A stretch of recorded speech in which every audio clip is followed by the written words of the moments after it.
Hər birinizi salamlayıram. Sizinlə birlikdə bu videoda 1 fevral 2026-cı il 8-ci siniflər üçün keçirilmiş OTK sınağından ingilis dili suallarının izahına baxırıq. Qeyd edim ki, izah etdiyim variant B variantıdır. Bütün variantlarda suallar eyni verilib, sadəcə sual sırası fərqlidir. Ona görə də kitabçanızdakı suallarla uyğunlaşdırıb yoxlaya bilərsiniz. Əvvəlcə 6-cı testə baxaq. Zaman dərsidə bilirik ki, sinus bağlayıcısından sonra sadəcə keçmiş sayda qoymaq olar. Ona görə C, D və Y variantlarını çıxırıq. Sinus yeganə zaman bağlayıcısıdır ki, zaman uzlaşmasını pozur. Yəni sinusdan sonra keçmiş sayda, qarşısı isə indiki bitmiş olmalıydı. Ona görə cavab olur A variantı. 57-ci test xəbər uzlaşması dərsidir. Weather salim isim olduğu üçün tək xəbərləri seçirik. 3 ruin, daha doğrusu 2-ci ruin və 4-cü have ruined zamanlarımız, feillərimiz cəmdədir. Ona görə seçirik 1, 3, A variantı. Has ruined indiki bitmişin tək formasıdır. Ruined isə keçmiş sayda olduğu üçün bilirik ki, keçmişdə feillər şəxsi kəmiyyətə görə uzlaşmır. 58-ci testdə rude sözünün sinonimini soruşur bizdən. Bilirik ki, impolite, nəzakətsiz söz onun sinonimidir. 59-cu testdə bizdən işarə vəzi ilə ismin və yəliyə vəziyindən sonra gələn ismin uzlaşması soruşulur. These boys 1 doğrudur. This cəmdə olduğu üçün bitişiyəsi olmalıydı. 2-də my parents house, düzdür, valideynlərimin evi. 2-də doğrudur. 3-cü testdə those women's red bags, bu da doğrudur. Bilirik ki, woman kökündən dəyişdiyi üçün bitişiyəsi qəbul etmir. 4 yanlışdır. Zisdən sonra bitişiyəsi olmalıydı. 5-də isə zisdən sonra men yox, mən olmalıydı. Ona görə cavab oldu 1, 2, 3, B variantı. İndi isə baxaq 60-cı testin izahına. Burada bizdən artikel soruşulur. Hər iki nöqtədən sonra sayılan isim olduğu üçün artikel boşluğu olanları çıxırıq və burada friend önünə an ya da və z artikelləri qəbul edə bilər. Birinci tərəfdə isə a big fish yazmaq olar, amma D variantında ən yazılıb deyə yanlışdır. Ona görə cavab olur A variantı. 61-ci testdə hər iki nöqtədən sonra cəm isim verilib. Vegetables və salads. Hər ikisi cəmdir deyə salim isimlərlə işlənənləri çıxsaq, Y variantında elotdan da sonra isim gəlməz, cavab olur D variantı. 62-ci testdə agree razılaşmaq deməkdir. To read davranmaq deməkdir. Refuse isə imtina etmək deməkdir. Bu sözlərin uzlaşması A variantında to say you will not to do something over. Deyir, sənə təklif olunan bir şeyi rədd etmək, qəbul etməmək ya da etməmək. Ona görə 1-ə 3-cüyə A olur. Eyni fikirdə olmaq kiminləsə, yəni razılaşmaq 1-ciyə B olur. Behave davranmaq elə behave sözündən burada bildik ki, 2-yə də C olur. B, C, A variantı doğrudur. Cavab olur A variantı. 63-cü testdə də baxırıq. Burada bizə verilib sifət. Bilirik ki, zəm varsa mütləq müqayisə dərəcəsi qoyulmalıydı.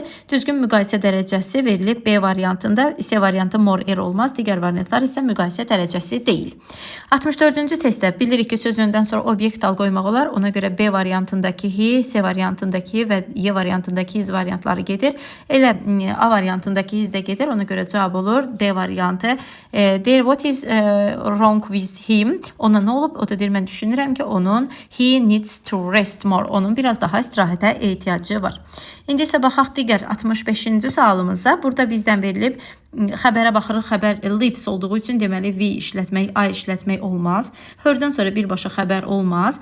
Cavab olur ya B ya da C. İkinci tərəfdə nationality isimdir. Z-dən sonra isim olmaz. Ona görə cavab olur B variantı. 66-cı testdə now var. Bilirik ki, now indiki davam edici zamandır. İndiki davam edici zaman sadəcə Y variantında verilib. Ona görə 66 olur. Y tərcümədə deyir ki, indi yağış yağır, çətirini götür.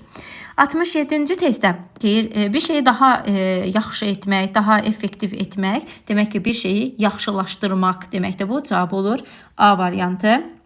68-ci testdə isə bizdən soruşulur antonim cütlüyü. Diqqət edirik bu tipdə testlərdə. Antonim cütlüyündə quiet, sakit, calm, sakit bunlar sinonimdir. Excellent, mükəmməl, bad, pis bu antonimdir. Clever, ağıllı, intelligent, ağıllı bu sinonimdir. 4-də biri qalın, biri isə nazik deməkdir. Ona görə bu antonimdir. Early, erkən, late isə gec deməkdir. Bu da olur. Antonim demək ki, cavab olur 2, 4, 5.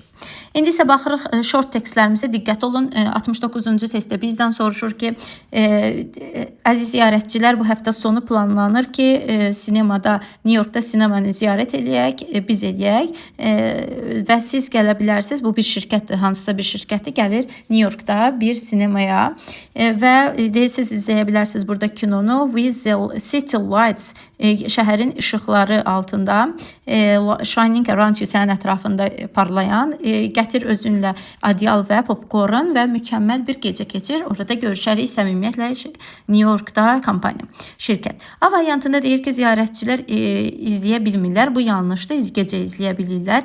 B variantında deyir ki, şirkət dəvət edir ziyarətçiləri film izləməyə. Bəli, bu doğrudur. C variantında deyilir ki, ziyarətçilər istəyir ki, New Yorkda izləsinlər. Xeyr, ziyarətçilərin hələ bir məlumat deməyiblər. Ona görə C yanlışdır. D variantında deyir ki, şəhərin işıqlarında film izləmək sıxıcıdır, amma perfectdir. Xeyr, bu yanlışdır. Və Y variantında vacib deyil popcorn gətirmək, blanket gətirmək, amma burada demişdik ki, özünüz də gətirərsiniz. 70-ci testə baxırıq. Salam David, we are in Thailand now. Biz indi Taylanddayıq. Bu gözəldir. Gəl və bizi olduğumuz bu yerdəki çoxlu maraqlı yerləri gör. Təbiətin səsi bizi deyir, əla hiss elətdirir. Zəhmət olmasa bring your friends. Dostlarını da gətir, əylən. Bunu yazan Jack'dir. A variantında deyir ki, David həzz alır. Amma bu Davidə yazırdı məktub. Ona görə David hələ ora getməyib. B variantında deyir ki, Jack istəyir ki, David onu dəvət eləsin. Xeyr, Jack'in özü onu dəvət eləyirdi.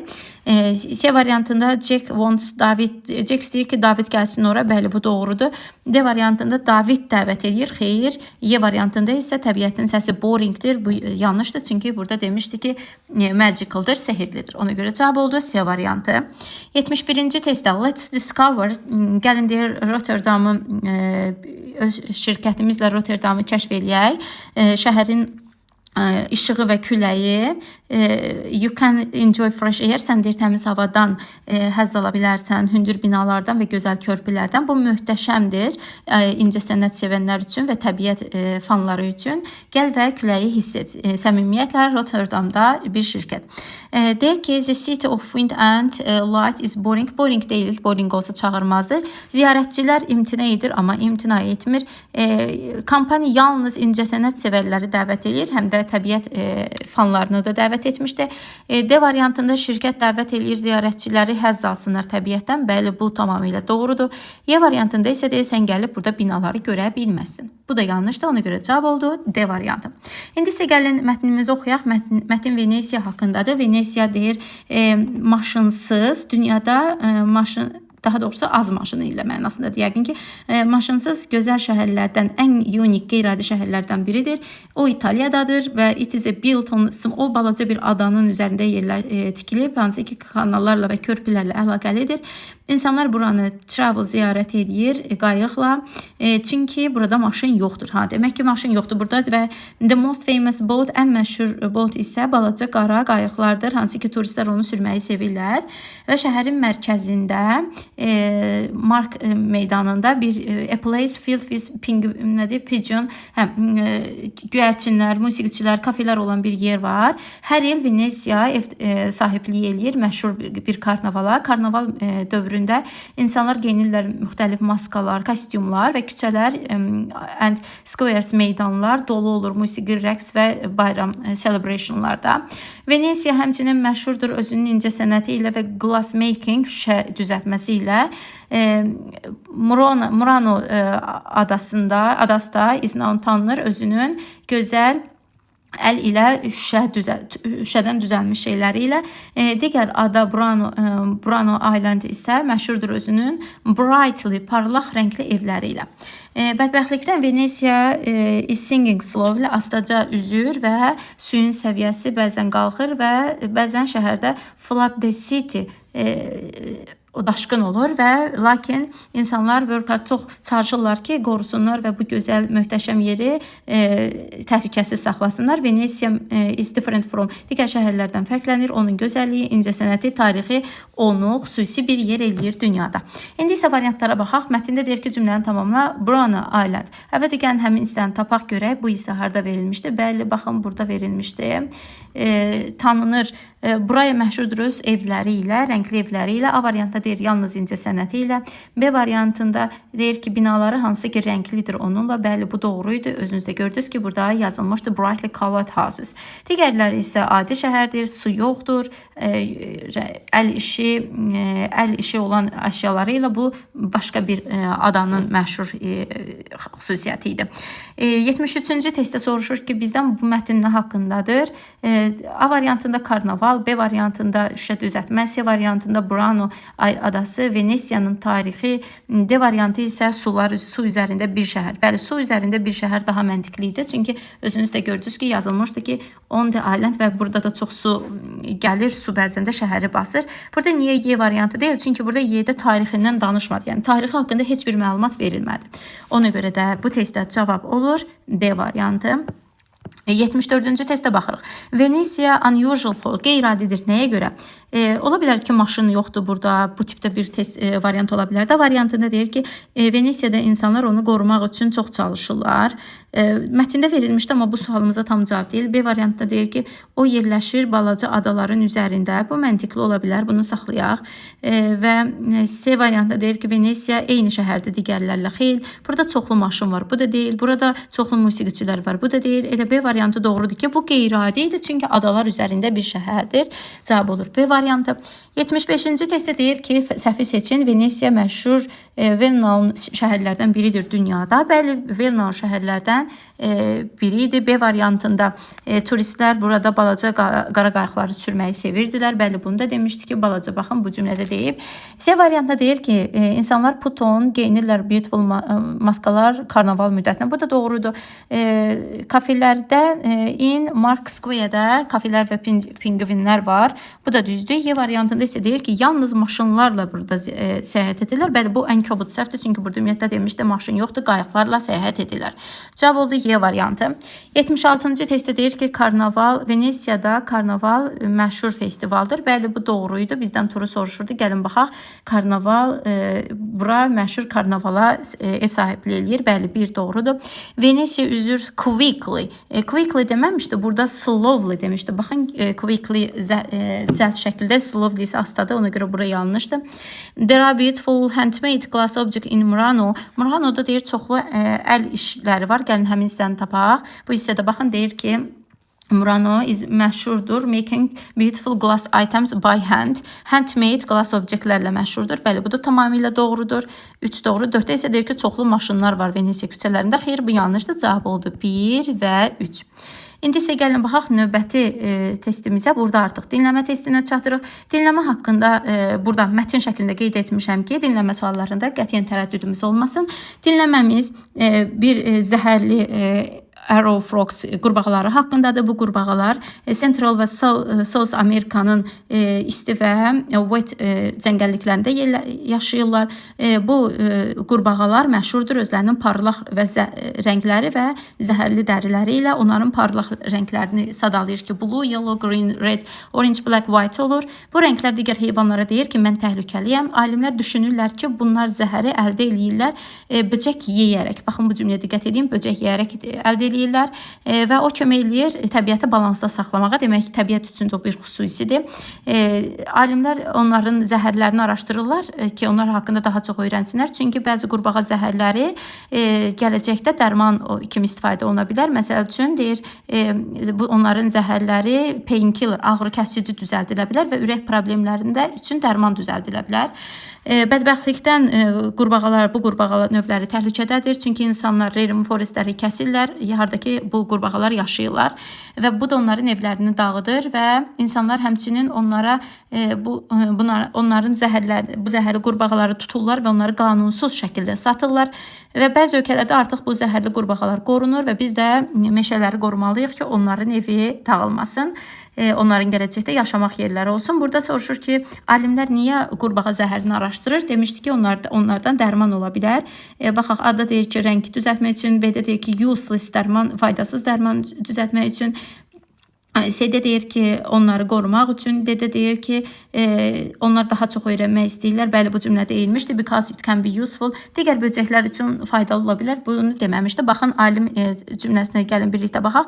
Alimlər araşdırırlar onların zəhərini, onlar haqqında çox öyrənmək üçün. Ona görə biz D variantını seçirik. 78-ci testdə deyilir ki, mətn nə haqqındadır? Böyük heyvanlar bu deyil, cəngəlliklər bu da deyil. C variantı ürək xəstəlikləri üçün dərman deyil.